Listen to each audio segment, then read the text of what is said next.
Welcome back to Prairie Wings. I'm Merle, and I am going to get some water-methanol injection put on the Corvette. And you might ask why. Well, number one reason is we got boost. Number two reason is this car takes premium anyways, and we have ran into a lot of situations when we're on holidays where the fuel we get is horrible. We're going to solve that with this.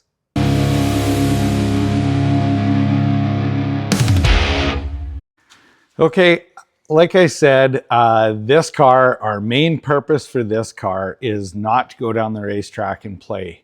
But I do that. If I was going to be doing that full time, I'd probably want to be injecting boost juice, something like that. Now what that is roughly a 50-50 mix of water and methanol.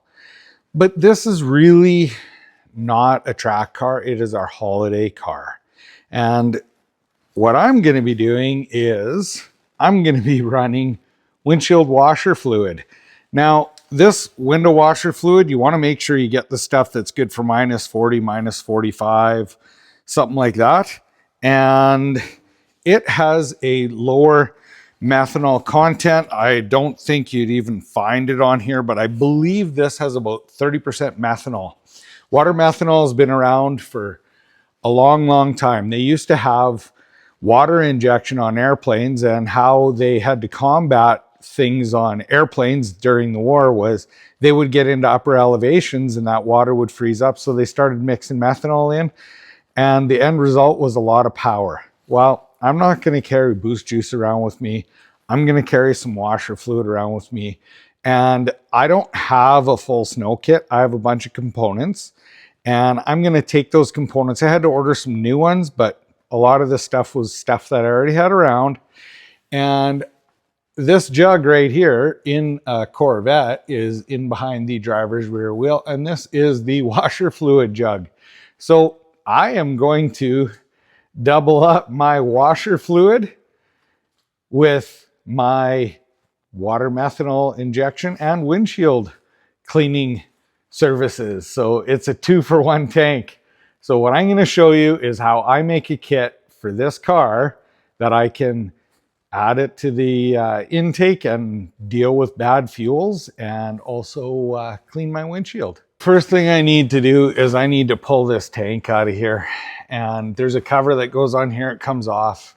I've been doing a bunch of other work on the car, and you pull the hose off, you got to plug that right away. So all the other work that I've done on the car has been to do with problems.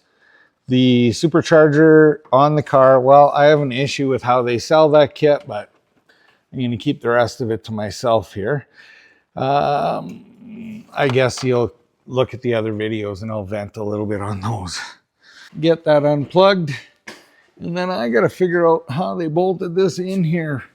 What else do I need to take apart? Hopefully not a whole bunch.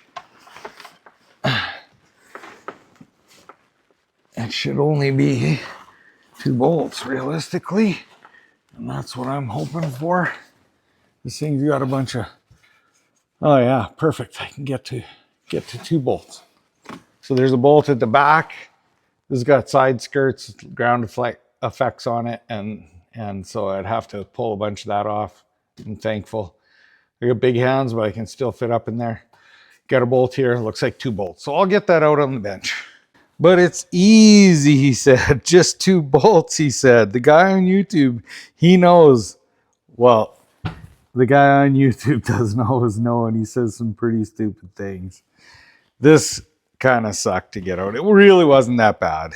There's 2 bolts here, 1 bolt here. To get at this bolt, I had to, well, I have side skirts on it and stuff. So if you didn't have that, all you'd have to do is pull the bolts out the bottom of the fender and the shield on the behind the wheel, and you'd be able to get in to do this. The other thing is this thing, yeah, that's loose, does not come out. There's another push pin that goes up here like a Christmas tree clip. And as well, you have to take the left side. I don't know if you saw that. This is where the push clip is. And you have to take the left side hood latch off to get this baby out. It's huge. This is way bigger than what I thought. I'm so pleased. It was not full, and I took out 6 liters. So I don't know. This thing holds between 6 and 8 liters, which is great. So what I need to do is take a look inside of this, and these are usually just grommets, but I'm going to try and lube it up to get it out without breaking it. So this is the pump in here, and then this will be the level sender. I just want to lube everything up really good. Make sure, because this is how I am going to be able to put a bulkhead fitting in, is through this hole. So I can actually put a bolt in, bulkhead fitting in this, because I don't want this tank to leak. That's the last thing that I want. And don't get rammy with this. Just ease it out. Do whatever you got to do to ease it out.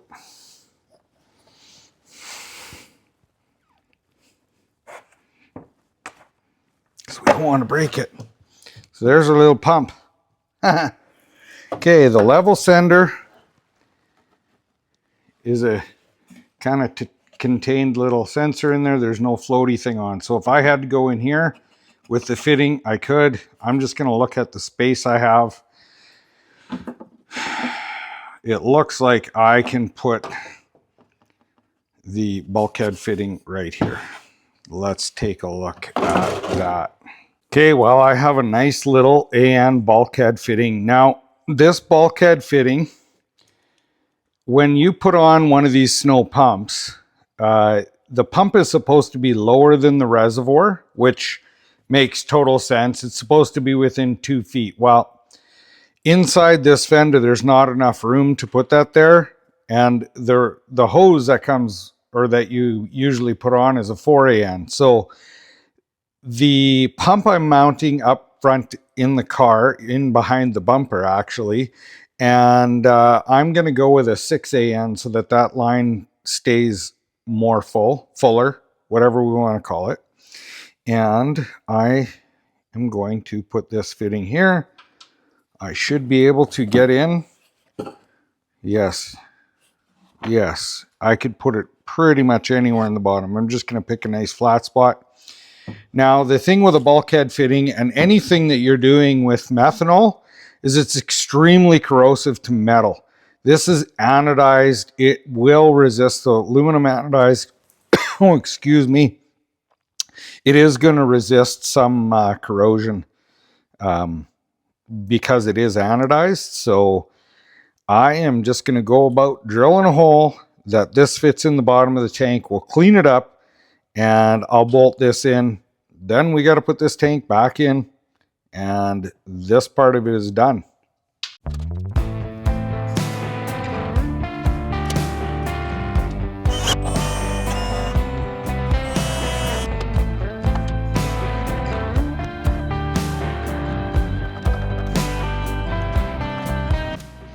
Gotta go wash these. This is gross.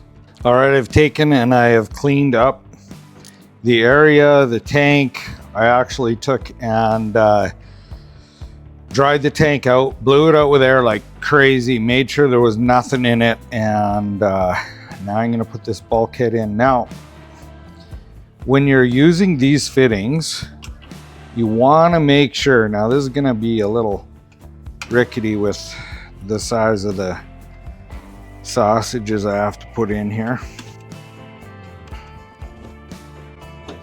Lost the fitting. I'll fish that out. I guess it's just a washer. Somebody's trying to text me. Okay. The other thing is with this is I'm not going to be able to get a wrench inside, but that might be an advantage because when you are dealing with these anodized fittings, you don't want to scratch them up. If you do, you have a chance for that corrosion to start in there. We'll play really nice here. Oh, I'm making this job look hard. Okay. So anytime that you're using AN style fittings, I mean, this is into plastic. You're going to want to make sure you use AN wrenches because you don't want everything all marked up. All right, that is tight. I included pulling the pump out, so I guess I'll include putting it back in. I just pulled the grommet off the pump. I am going to take and lube the grommet with a little bit of petroleum jelly. And just a nice little tiny coat of this.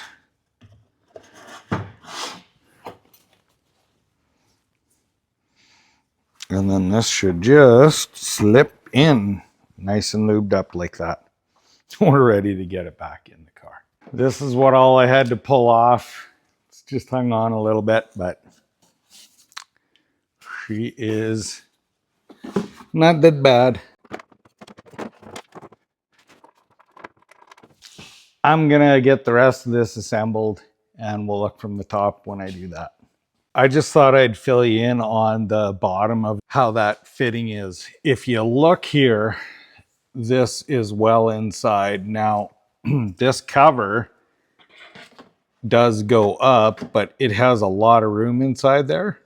And it definitely gives me space to be able to put the line in. Now, with methanol, you want to avoid using any kind of a rubber line. I'm using PTFE fitting. So this, someone cut this with a some sort of a side cutter or whatever to cut it. This end's taped and wrapped. But anyway, you can see in the inside of this, it is like a plastic. I don't know exactly what the liner is, but it's called PTFE. And this will totally be resisting methanol. Now, this line I'm going to be sneaking out, so I'm going to have to notch that cover where it comes out after I have this line built. But that is how I'm going to be dealing with that and the lines that I'm going to be using. I have pulled out the front inner fender. I haven't went down, so we'll look at the top of the tank after. But anyway, the front inner liner's out, the brake cooling tube is out, and what I'm getting at here is I wasn't sure where I could move the pump because there is no room to mount the pump at the back. So what my plan is I'm going to be running the line up in through here anyway. I can run it to here. It's going to work out perfect for the feed line. The direction arrows you have to pay attention to on this big old pump. So this pump is a snow pump and it puts out 300 PSI. It's a good pump. Then I have the feed line coming out and I have the one-way check valve. It's important that you have that check valve in there and the direction on it is in the right direction. So this is going to be my setup, and what I'm going to do is I'm going to take and CNC out a bracket that fits across here. I'll throw some nutserts in, make some mounts for this, and this will just fit in nicely here, and I can route my hoses up top. It's just going to be perfect. I did CNC out a bracket, but it didn't work out exactly, so I ended up hacking it up a bit. There's nothing pretty about this at all. It's nothing anyone's gonna see. Now, I did put the nutserts up in there. And I'm gonna have to turn things, but that bolts right in there. And that's what I'm gonna use for bracket. That bracket's gonna bug me. I just know it. Should be cleaning it up more. But not today. So I have a weatherproof wire connector kit here. There's weatherpack. There's all sorts of kinds. I just decided to grab these today, so that's what I'm going to use. Gasket on the wire.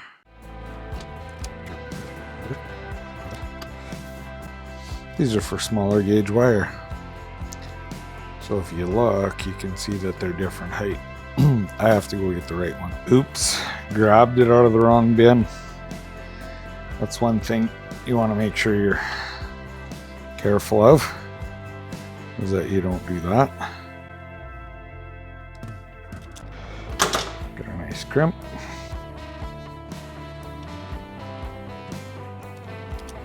Now these are marked, but my eyes are bad. I want to see which is A and B. Maybe I can read it on here. So I can read it on here. I'm going to choose red as my A. That's what lazy gets you. A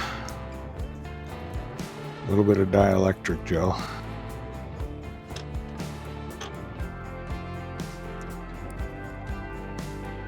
There we go. So now we have a nice connector and it's weatherproof. That's how we'll wire the rest of the car. Pumps mounted, time to route some hoses.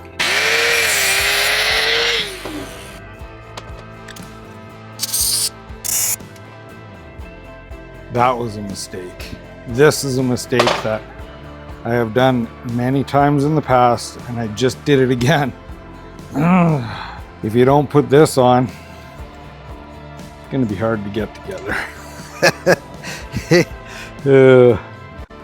Oops. That's the worst thing I ever did though, hey?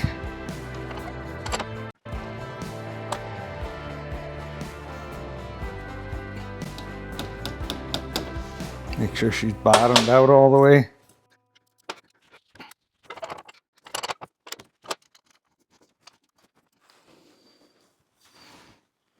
Make sure she started in there straight. There's a hose made.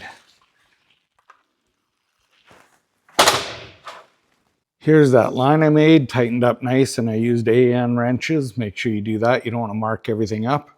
And ran it along, up along the frame. And I am on the outside. I got it tied with zip ties. And on this side, there's a P-clamp. I am kind of miffed about this bracket. I should have powder coated it. If I have to work on this again and it comes out, it's getting coated. But anyway, the wiring is shoved through, ready to plug in. And the bottom of this car, I can button up and get the car down. This turned out so clean, I thought I'd just take a picture. No need for a notch or anything. And that just goes up sweet there. It is all hidden in behind this air duct.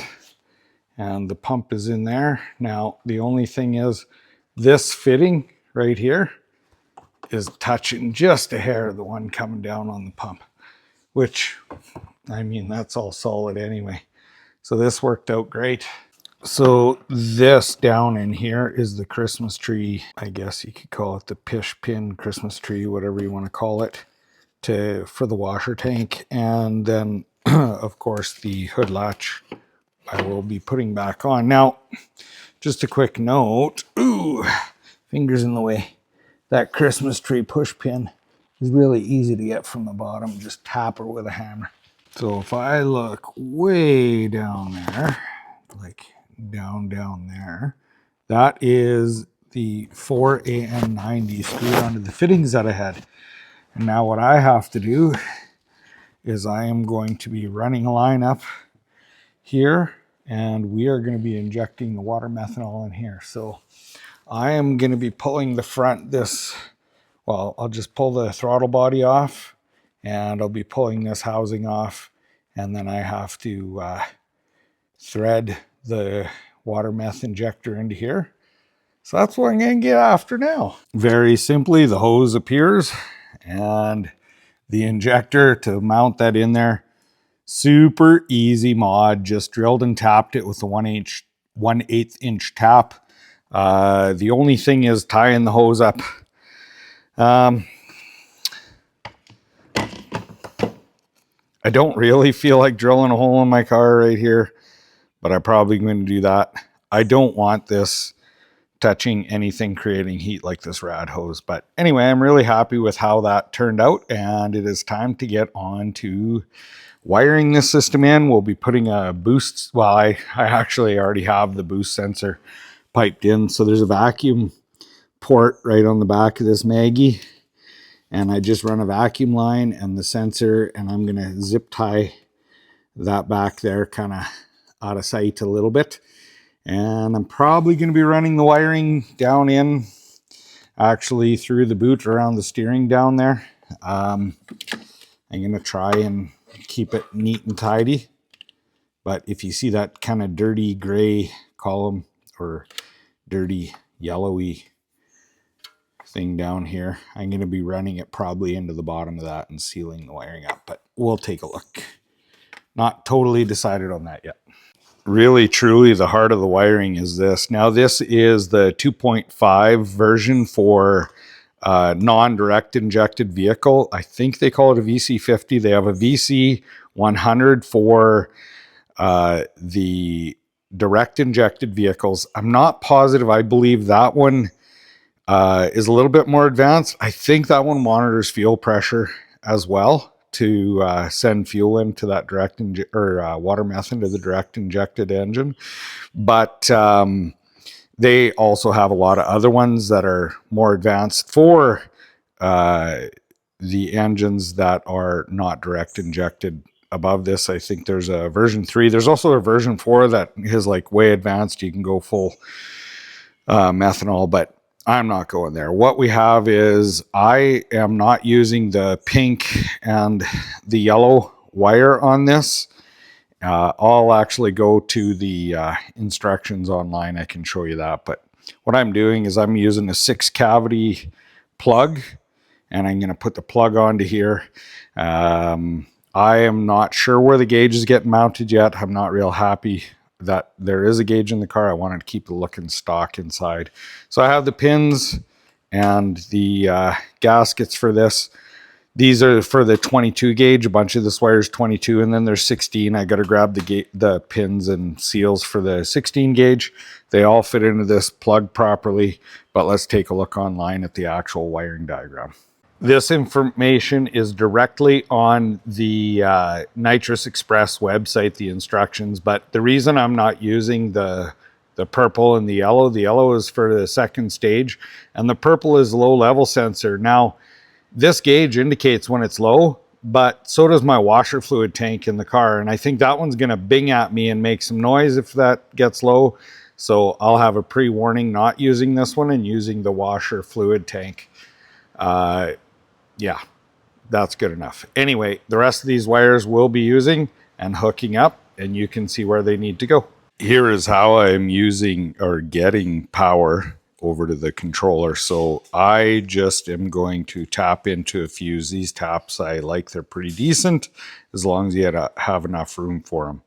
So when you use one of these, the close fuse is the original fuse. The top fuse is the power out to the wire. Now, it's important that you put this in the right way, because when you put this in, if this side is your feed side, it's going through the 10 amp fuse before it goes out. So you want to make sure you pull the fuse to check which one has the power to it, and it's this side on these.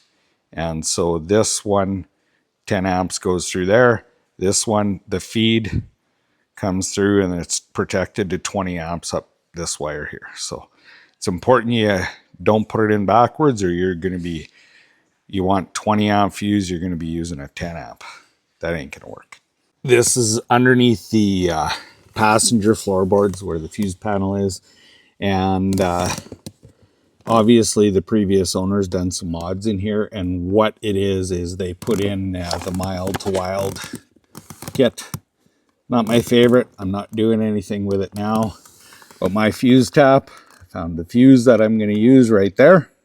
And the wire goes down. I fished it behind the carpet and coming out up top. And then this is actually a fish that I'm pulling the wire through the other side with that. And that's how we're going to get it powered up. The gauge harness is made up with the little plug on there. It's a nice little piece. got it loomed up. Hopefully I won't see it anyways. But the problem is I'm not a big fan of putting a gauge in my car when it looks stock inside. So what I did is I made a little, for now, temporary mount. It is just a really light piece of tubing and a bent piece of flat with a hole drilled in it. And I'm going to try and hide this under the dash. I'll show you where. As you can see, I got wires pulled through, but we'll talk about that in a second. So this little piece bolts onto that factory bolt there, and it'll kind of hide the gauge.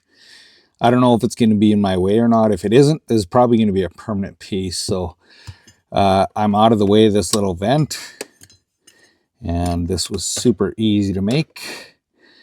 So hopefully it works out good, and I'm not annoyed with it, with hitting it with my leg or something like that.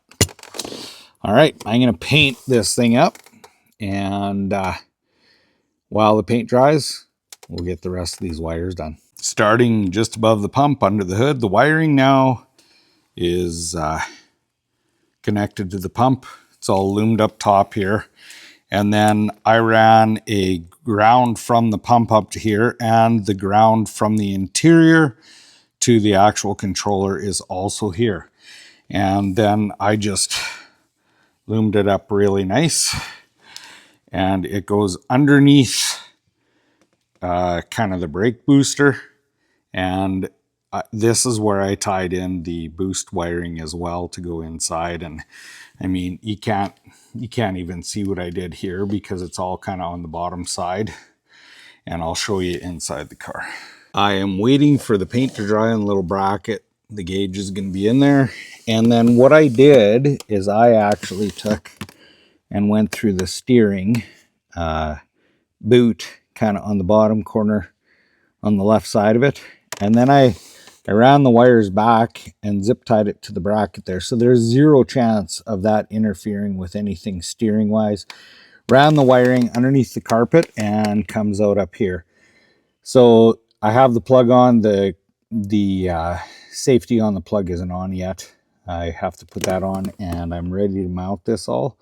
And we'll take a look at it after she is all in. It is all in place, and there is a ton of room. And I think from the driver's seat, it's still going to be visible if we have to make any changes. Hopefully once it's set, it's going to be set. So other than, I guess, vacuuming and cleaning this car up really good and getting it on the dyno and getting it tuned, this install is done. Thank you so much for checking the video out about putting this water meth kit in. Hopefully, if you are doing it, this gave you some ideas. I mean, there's different ways of putting it in. Maybe you could suggest what I could have done differently. I think it's a pretty nice install, and it's kind of a hidden deal, and that's what our goal is with this. So there is a whole bunch of other videos that I am doing on the Vet, and if you don't mind, check those out, and please like, share, and subscribe.